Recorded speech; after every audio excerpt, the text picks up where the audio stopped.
So authoritarianism is not new, of course. It's a feature of human nature. It's arisen in virtually every government throughout human history. We've kept it at bay for hundreds of years. In this country, things are changing fast. The Biden administration is openly authoritarian. But again, they're not the only ones. So are corporations, so is big tech. Alec Berenson has spent the last 2 years exposing what is actually going on with coronavirus, mass lockdowns and mandates. And for that, he has been completely banned from Twitter, which was his main means of communication. He's now on Substack and tearing it up. Much deserved. Alex Berenson joins us now.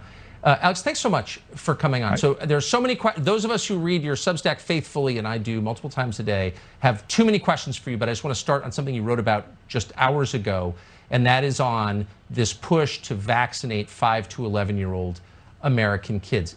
Bottom line question, is there scientific data as of tonight that shows that that is a good idea and or necessary?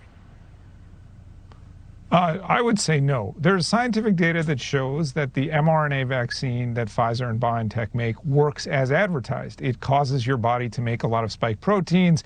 Your body then makes antibodies to those spike proteins. What Pfizer and BioNTech have not demonstrated is that that's any good for children 5 to 11. We know that these vaccines cause side effects. We know that those side effects can be severe.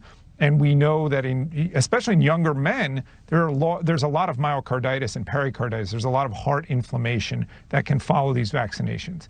We have no evidence that suggests that the benefit of vaccinating 5 to 11-year-olds outweighs the risks clinically. Here's what we know. There's a lot of scared parents out there who watch, too much of your competitors. There's a lot of scared teachers out there who don't want to get COVID and think kids are going to give it to them, even though almost all the evidence suggests the reverse is true. And so those people are trying to get kids vaccinated basically for their own peace of mind. And I think that's a terrible thing.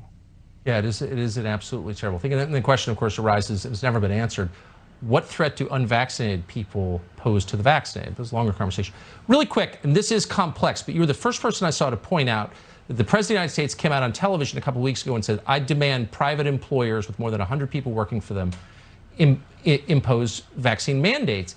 But there was never an executive order to that effect. Has there been, as of tonight?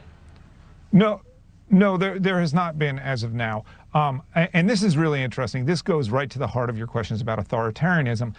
So, just as the Biden administration essentially compelled Twitter to push me off and is compelling social media companies to crack down on dissent around COVID, we may, I hope at some point very soon that I'll have some discovery to show exactly what happened in all of this. They are backdooring a vaccine mandate. And so what they're doing is they're trying to get companies that contract with the federal government, which is a lot of companies, to essentially force all their employees to be vaccinated and force their subcontractors to be vaccinated.